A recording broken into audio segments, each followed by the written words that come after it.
हर Har Mahadev. Hello everyone. Guru astro में आपका हार्दिक स्वागत है। मित्रों, आज मैं एक बहुत ही महत्वपूर्ण टॉपिक लेकर आया हूं और वह टॉपिक है इष्ट देव। आज मैं इष्ट देव के बारे में बात करूंगा।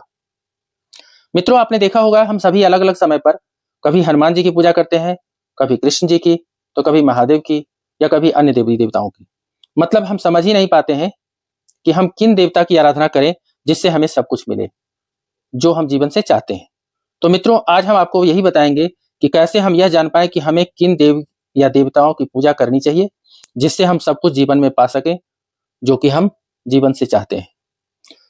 मित्रों, इससे पहले कि मैं वीडियो स्टार्ट करूं, प्लीज चैनल को लाइक करें, सब्सक्राइब करें, शेयर करें तथा बेल आइकन को दबाना न भूलें। मित्रों, जो भी वीडियो मेरा अभी आया हुआ है, जो आप देखते हैं वीडियो, तो इसमें अगर किसी तरह की सुझाव आपको देना हो, ऐसे आपको लगता हो कि इसमें ऐसा नहीं ऐसा होना चाहिए, तो आप कमेंट बॉक्स में जाकर के सुझाव दे सकते हैं। या अगर वीडियो पसंद है तो वहाँ लाइक करें और उस तरह का जैसा भी आपका मनोभाव है उस हिसाब से आप अपने कमेंट बॉक्स में एक कमेंट जरूर दें, जिससे कि हमें वीडियो बनाने के लिए प्रोत्साहन मिलता रहे। तो आइए शुरू करते हैं, इष्ट देव के बारे में बात करते हैं। मित्रों, इष्ट देव का अर्थ होता है वह देवता जो आपकी जिंदगी में सब कुछ प्रदान करने के लिए सदैव तत्पर रहते हो। सामान्यतः तो यह माना जाता है कि जिन देव का स्मरण मात्र करने से आप सब कुछ भूल जाते हैं, न सुख की अनुभूति होती है और न दुख की। आप सिर्फ उनमें डूब जाना चाहते हैं। जिन देव की आराधना करने का मन आपके अंदर से जागृत होती है उसे इष्ट देव कहते हैं। संक्षेप में कहें कि आपका जो पसंदीदा देवता है या देवी है उन्हीं को इष्ट देव कहते हैं, लेकिन यह सामान्य सिद्धांत है। आज मैं आपको ज्योतिष सिद्धांत के आधार पर बताऊंगा कि आपके इष्ट देव कौन है और वो कौन देव है जिनकी पूजा मात्र से आप सुख, समृद्धि, ज्ञान, भौतिक सुख सुविधा सब कुछ प्राप्त कर सकते हैं जो आप अपने जीवन से चाहते हैं। इष्ट देव एकमात्र ऐसे देव होते हैं जिनकी जितना अगर थोड़ी सी भी पूजा करेंगे तो वो सदैव आपके लिए खड़े होंगे। तो इष्ट देव जानने के लिए जो सबसे अनिवार्य है और वो है लग्न कुंडली। यहां मैं ज्योतिष सिद्धांत के आधार पर लग्न कुंडली को देखते हुए या लग्न कुंडली को आधार मान करके आपको इष्ट देव के बारे में बताऊंगा। जैसा ये जो कुंडली का आप 12 भाव देख रहे हैं, इस तरह से बहुत पूर्व परिचित है। तो एक एक कर करके प्रत्येक लग्न जो 12 राशियां हैं, 1 से 12 राशियां मैंने यहाँ लिख रखा है, तो इसी तरह से 12 लग्न भी होते हैं। तो उन 12 लग्न में कौन किस लग्न के कुंडली में, यानी आपकी जिस भी लग्न की कुंडली होगी उनमें कौन से इष्ट देव होंगे जिनकी आराधना से आपको संपूर्ण जीवन में जितनी भी कठिनाइयां परेशानी है सब दूर होगा, धन वैभव ऐश्वर्य सबकी प्राप्ति होगी, उसके बारे में मैं बारी बारी से बताता चलूंगा। तो आइए शुरू करते हैं। सबसे पहले देखते हैं, अगर यहाँ पे आपकी कुंडली में 1 लिखा हुआ है, तो जब भी यहाँ 1 लिखा हुआ है तो बट नेचुरल है कि इसके आगे के घर में यहाँ 2, कॉलम में 3, यहाँ 4 और यहाँ 5। तो जहां भी अगर लग्न भाव में या लग्न के घर में अगर 1 लिखा है, इसका मतलब ये मेष लग्न की कुंडली है। तो इसके आगे भी 6, 7, 8, 9, 10 ऐसे 11, 12, यहाँ तक 12 तक लिखा रहेगा। लेकिन हमें यहाँ से आगे नहीं बढ़ना है, केवल यहीं तक फोकस करना है, यहीं तक ध्यान रखना है। तो जैसा मैंने बताया कि अगर 1 यहाँ लिखा हुआ है किसी कुंडली में या आपकी कुंडली में, तो ये मेष लग्न की कुंडली हुई। 1 नंबर पे यहाँ जो राशि है, जितने भी नंबर्स यहाँ लिखे रहते हैं वो राशियों को रिप्रेजेंट करते हैं। तो अगर 1 लिखा हुआ है तो वो 1 नंबर पे देखिए यहाँ मेष राशि है।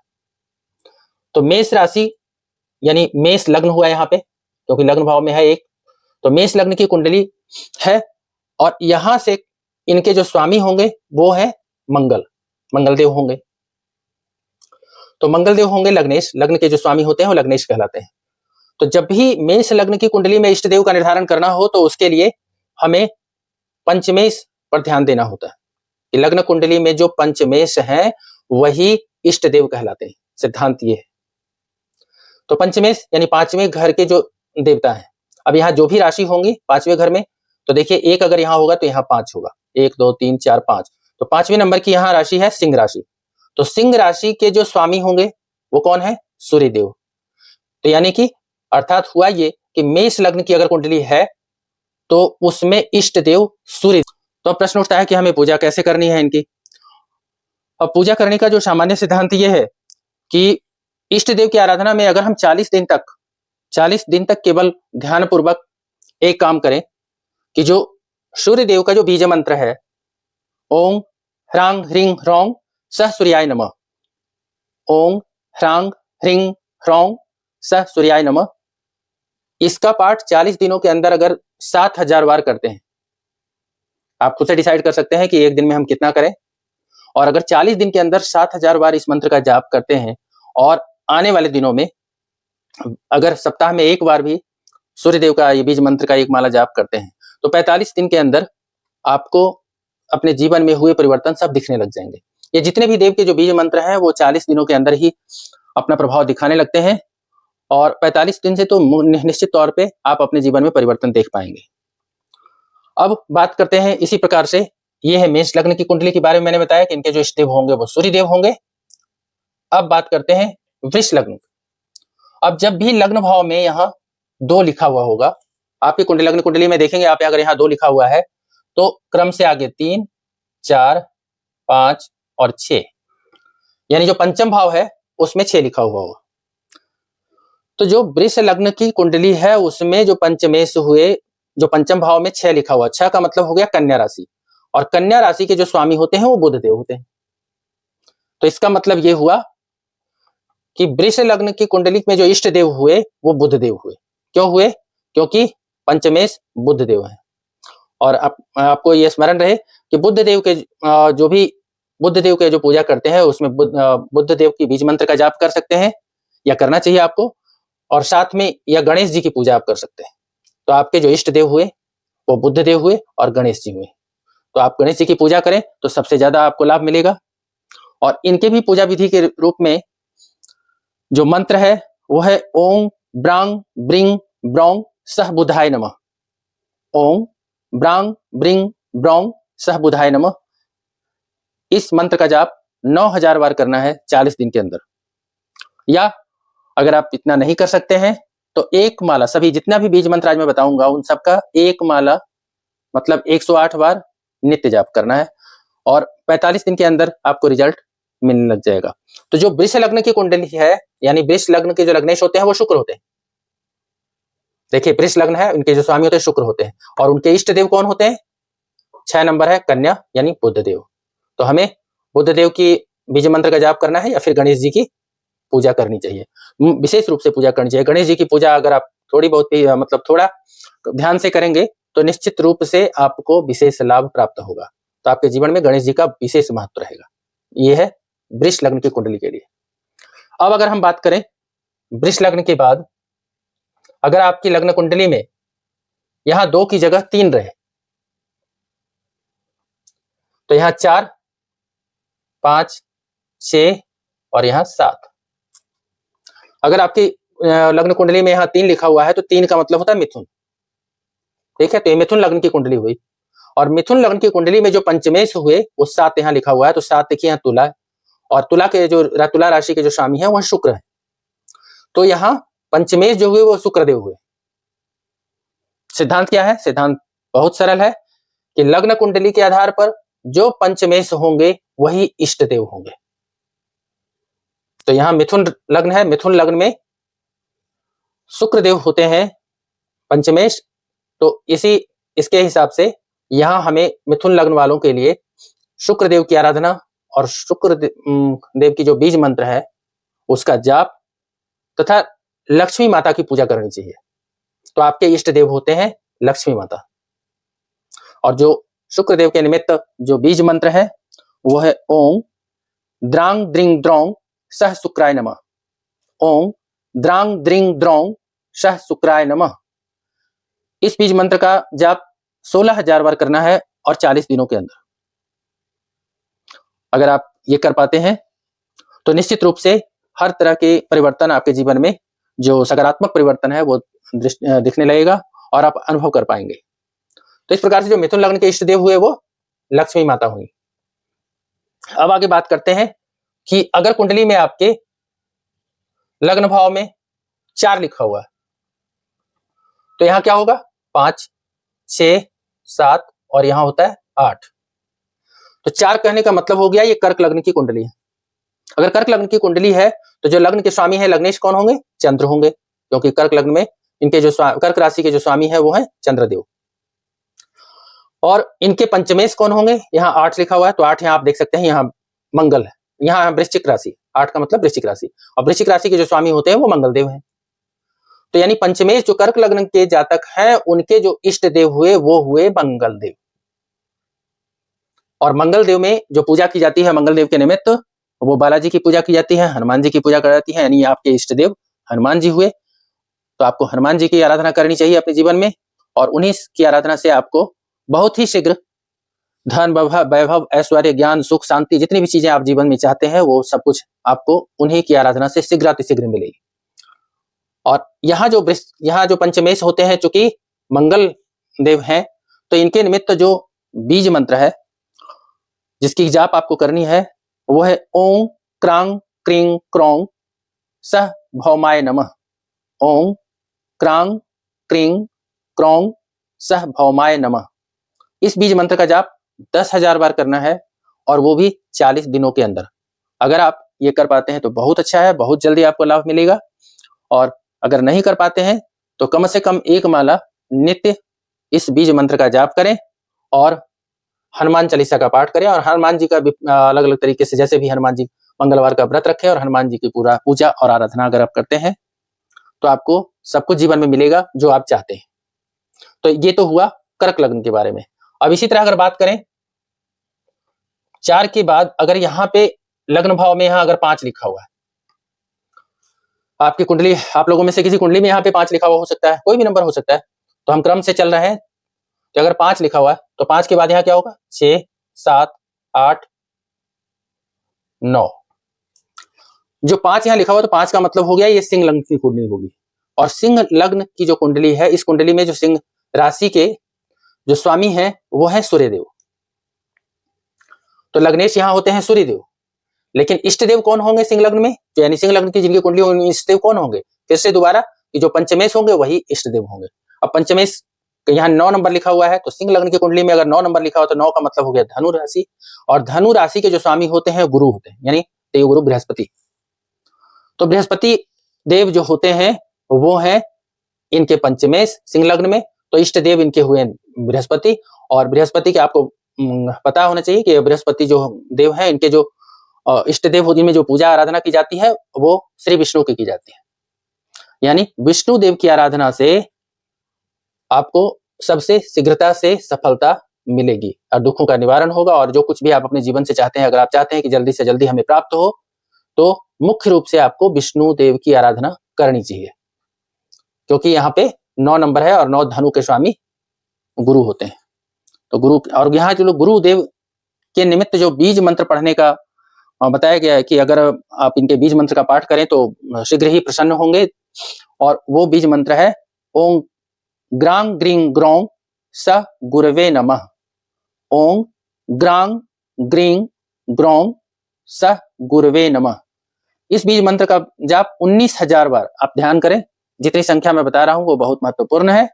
उतनी ही संख्या 40 दिनों के भीतर उतनी बार जाप होनी चाहिए इस बीज मंत्र का।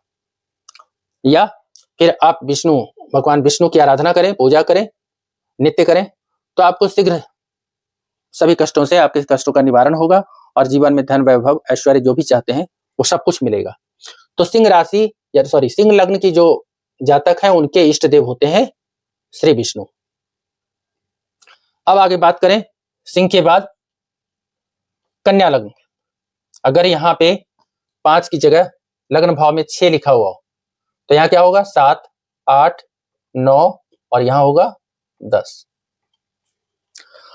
तो यहाँ देखिए जो कन्या लग्न, 6 का मतलब कन्या, तो कन्या लग्न की एक कुंडली है और इसके लग्नेश होते हैं, इस जो लग्न जो कन्या राशि के स्वामी है वो है बुध, तो लग्नेश इसके होते हैं बुध। और जो इष्ट देव होंगे वो पंचमेश होंगे, तो पंचम भाव में यहाँ नंबर है 10। 10 का मतलब हो गया मकर राशि, और मकर राशि के जो स्वामी है वो है शनि। अर्थात जो कन्या लग्न की कुंडली है जिनकी भी, उनके इष्ट देव शनि देव होंगे। तो कन्या लग्न की कुंडली के सभी जातकों को शनि देव की आराधना करनी चाहिए, शनि देव की पूजा करनी चाहिए। और शनि देव की जो बीज मंत्र है ओम प्रांग प्रिंग प्रोंग स शनिश्चराय नमः।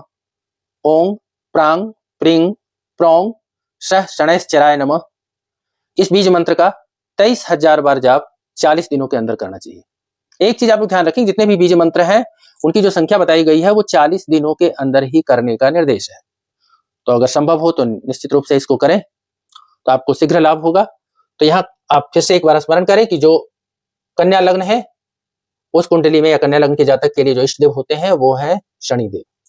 आगे बात करें, 6 के बाद जो नंबर आता है वो है 7। तो अगर जब किसी आप लोग के जन्म कुंडली में जो भी आप लग्न कुंडली है उसमें अगर यहाँ 7 लिखा हुआ है तो यहाँ क्या होगा, क्रम से 8, 9, 10 और 11। तो जो 7 लिखा हुआ है, 7 का मतलब हो गया तुला राशि, और यहाँ लग्न भाव में है तो तुला लग्न की कुंडली ये मानी जाएगी। तो अगर किसी जातक की कुंडली में यहाँ 7 लिखा तो तुला, पहली बात तो हो गई कि तुला लग्न की कुंडली हो गई। और लग्नेश जो होंगे वो देखिए, तुला का जो स्वामी है वहां कौन है, शुक्रदेव, तो लग्नेश हो गए शुक्रदेव। और इष्ट देव कौन होंगे तुला लग्न वालों के लिए, तो जो पंचमेश होंगे, तो पंचमेश पंचम भाव में कितना नंबर है, 11 नंबर। 11 नंबर का मतलब हो गया कुंभ राशि, और कुंभ राशि के जो स्वामी होते हैं वो है शनिदेव। तो इस प्रकार आप देख सकते हैं कि जो तुला लग्न की कुंडली है उसमें भी जो पंचमेश है वो शनिदेव है। तो इसलिए तुला लग्न की कुंडली के इष्ट देव शनिदेव हुए। यानी अगर तुला लग्न की कुंडली है तो उन्हें शनिदेव की ही आराधना से जीवन में सब कुछ मिल जाएगा। भले उनकी महादशा, अंतरदशा या गोचर जैसी भी वो कंडीशन जैसी भी रहे, उससे कोई विशेष लेना देना नहीं है। बस सिर्फ वो शनिदेव की पूजा आराधना करें तो उनको जीवन में जो कुछ उन्हें अपने जीवन से चाहिए वो सब कुछ प्राप्त कर सकते हैं। और शनिदेव के लिए जो भी बीज मंत्र मैंने बताया ही था, ओम प्रांग प्रिंग प्रोंग शः शनैश्चराय नमः, तो उसका जाप उनको करना चाहिए। और शनिवार के दिन शनि मंदिर में जाकर के पूजा आराधना करना चाहिए। सरसों तेल का दीपक जलाना चाहिए, और उस तेल में जो दीपक है उसमें, जिसमें उस दीपक के अंदर तिल का प्रयोग करना चाहिए। गरीबों को खाना खिलाना चाहिए। शनि दिन के निमित्त जितने भी उपाय हैं वो सभी उपाय करनी चाहिए, जिससे शीघ्र जीवन में सफलता निश्चित रूप से मिलेगी। ये तो 100% सत्य है कि अगर इष्ट देव की उपासना नित्य की जाए तो ऐसा कोई भी कार्य नहीं है जीवन में जो आप चाहते हैं और वो ना हो पाए। तो इस प्रकार से अब तक हमने देखा कि तुला लग्न तक की कुंडली में देख लिया कि इष्ट देव कौन है। अब 7 के बाद नंबर आता है 8। तो 8 अगर यहाँ नंबर लिखा हुआ है तो आगे यहाँ कितना होगा, 9, 10, 11 और ये 12। 8 अगर लग्न भाव में लिखा हुआ तो 8 का मतलब हुआ वृश्चिक लग्न, यानी वृश्चिक लग्न की ये कुंडली हुई। तो जिन भी जातकों की कुंडली में यहाँ पे 8 लिखा हुआ है वो समझे कि आप यहाँ स्मरण में रखें कि वो वृश्चिक लग्न की आपकी कुंडली है। और लग्नेश जो होते हैं, वृश्चिक लग्न राशि के जो स्वामी होते हैं वो होते हैं मंगल, तो लग्नेश आपके होते हैं मंगल।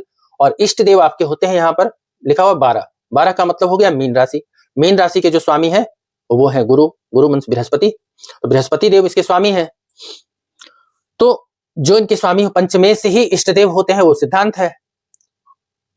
तो वृश्चिक लग्न की कुंडली में देवगुरु बृहस्पति उनके इष्ट देव होंगे, और जिनके निमित्त श्री विष्णु की पूजा और आराधना करनी चाहिए। तो उनको विष्णु भगवान की आराधना करनी चाहिए। अगर विष्णु नारायण की आराधना करते हैं तो नित्य आराधना करते हैं तो उनको बहुत ही शीघ्र जीवन में हर तरह की सफलता निश्चित रूप से मिलेगी।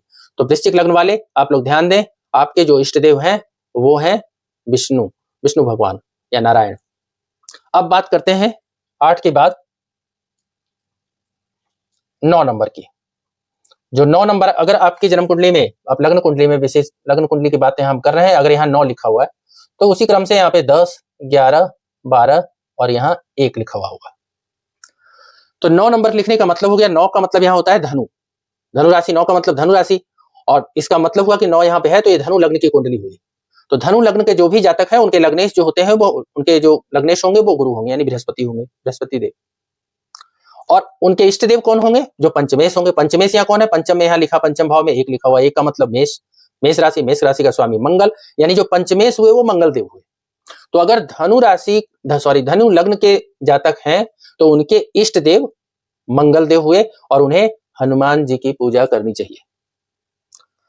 तो अगर हनुमान जी की, धनु राशि के लोग अगर हनुमान जी की नित्य पूजा अर्चना करेंगे तो निश्चित रूप से जीवन में अपनी सारी सुख सुविधाएं, जो कुछ भी वो चाहते हैं, जैसा चाहते हैं वैसा प्राप्त कर सकते हैं। तो और मंगल देव के लिए जो बीज मंत्र है वो मैंने अभी पहले बताया है, उसको फिर से आप नोट डाउन कर सकते हैं, सुन सकते हैं। वो है ओम क्रांग क्रींग क्रोंग सह भौमाय नमः। 10,000 बार इसका पाठ करना है 40 दिनों के भीतर। या अगर नहीं कर पाते हो तो केवल नित्य हनुमान जी की पूजा अर्चना करें, हनुमान जी के पूजा के निमित्त जो जितने भी विधि विधान है उनका पालन करें। हमेशा स्मरण रखें हनुमान जी का, जिससे आपके जीवन में सब कुछ प्राप्त होगा। ये रहा धनु लग्न के लिए। अब बात करते हैं धनु लग्न के बाद 9 नंबर के बाद 10 नंबर की। अगर यहाँ 10 नंबर है तो यहाँ 11, यहाँ 12, 1 और यहाँ 2। तो इस तरह से नंबरिंग होगी। आगे 3, 4, 5 सभी होंगे, यहाँ तक 3, 4, 5, 6, 7, 8, 9 तक। लेकिन इन नंबरों का भी कोई लेना देना नहीं है। इष्ट देव के निर्धारण में इन नंबरों का कोई मतलब नहीं है, इसके कारण से आगे मैं नहीं लिख रहा हूं। तो यहाँ अगर 10 नंबर है, 10 नंबर का मतलब होता है मकर, यानी कि मकर राशि है। तो अगर 10 लिखा हुआ है तो ये मकर लग्न की कुंडली हुई। जो मकर लग्न की कुंडली हुई उसके लग्नेश जो होते हैं वो होते हैं शनिदेव।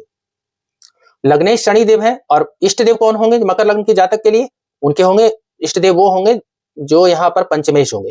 पंचमेश यहाँ पंचम भाव में क्या लिखा हुआ? 2। 2 का मतलब होता है वृष राशि, और वृष राशि के जो स्वामी होते हैं वो शुक्रदेव, और शुक्रदेव के होते हैं यहाँ पंचमेश। तो यानी पंचमेश शुक्रदेव हुए, और जब शुक्रदेव यहाँ होते हैं तो उनके निमित्त लक्ष्मी, माता लक्ष्मी की पूजा आराधना इनको करनी चाहिए।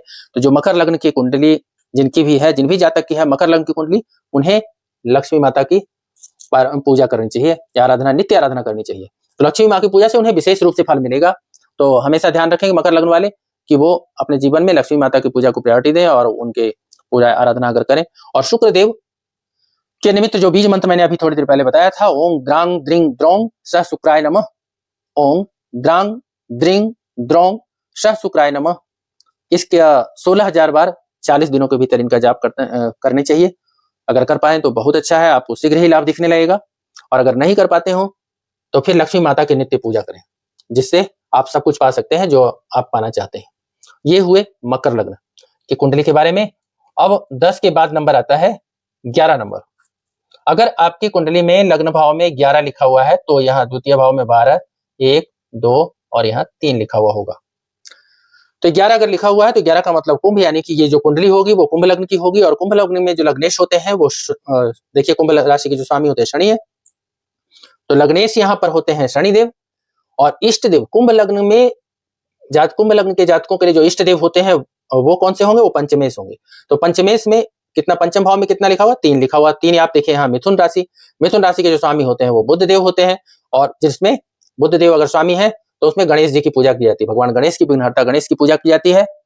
और तो यहाँ मकर कुंभ लग्न की कुंडली में जो इष्ट देव हुए कुंभ लग्न के जातक की वो हो गए बुध देव, और जिसमें कि गणेश जी की नित्य आराधना करनी चाहिए। अगर गणेश जी की नित्य आराधना करते हैं, पूजा पाठ करते हैं, विशेष रूप से ध्यान रखते हैं गणेश जी की पूजा पाठ में और उनसे आत्मीय अगर लगाव रखते हैं तो आपको सब कुछ प्राप्त हो सकता है। तो आपके जो इष्ट देव होते हैं वो गणेश जी हैं। और बुध देव के लिए जो बीज मंत्र का पाठ अगर करना हो तो उसके लिए जैसा मैंने पहले बताया था, ओम ब्रांग ब्रिंग ब्रोंग स बुद्धाय नमः, ओम ब्रांग ब्रिंग ब्रोंग स बुधाय नमः, इस बीज मंत्र का 9,000 बार 40 दिनों के भीतर में जाप करना होता है। इस प्रकार जो कुंभ लग्न के जातक होंगे उनके जो इष्ट देव होंगे वो बुध देव होंगे।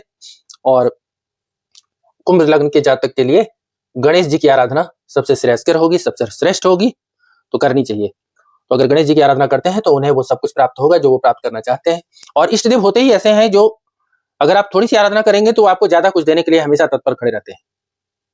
तो अकेला केवल इष्ट देव की आराधना से आप सब कुछ जीवन में जितने भले ही आपके जितने भी और ग्रह हैं वो अगर ग्रह प्रतिकूल भी हो, मारक भी हो, अगर बहुत आत्मकारक योग कारक नहीं हो तब भी बहुत फल, अगर इष्ट देव की आराधना केवल अच्छे ढंग से कर लिया जाए तो जीवन में बहुत कुछ सही हो सकता है और बहुत कुछ सही होता भी है। तो निश्चित रूप से सफलता के लिए आपको हर जातक को जो भी किसी भी लग्न कुंडली में जिस भी लग्न की कुंडली है, जिस जैसे भी 12 लग्न होते हैं सभी 12 राशियों के हिसाब से, तो जिस भी लग्न के कुंडली हो उनके जो इष्ट देव हो उनकी आराधना निश्चित रूप से करनी चाहिए।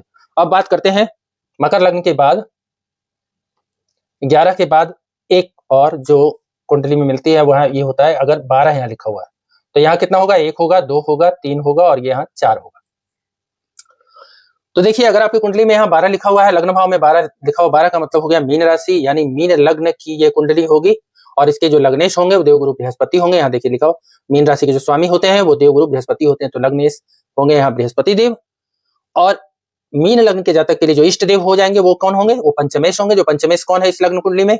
4 का मतलब होता है कर्क राशि, और कर्क राशि के जो स्वामी होते हैं वो चंद्रदेव। तो चंद्रदेव होते हैं आपके इष्ट देव। और जब इस चंद्रदेव को अगर प्रसन्न करना हो तो उसके निमित्त जो पूजा आराधना की जाती है, अगर महादेव की पूजा करेंगे तो चंद्रदेव प्रसन्न होंगे। तो यहाँ शिव की आराधना का विधान है कि अगर आपके मीन लग्न की कुंडली है तो आप भगवान शिव की आराधना करें तो चंद्रदेव यहाँ प्रसन्न होंगे और आपको वो सभी सुख सुविधा देंगे जो आप प्राप्त करना चाहते हैं। तो आपके मीन लग्न के कुंडली वालों के लिए जो इष्ट देव हुए वो हुए महादेव।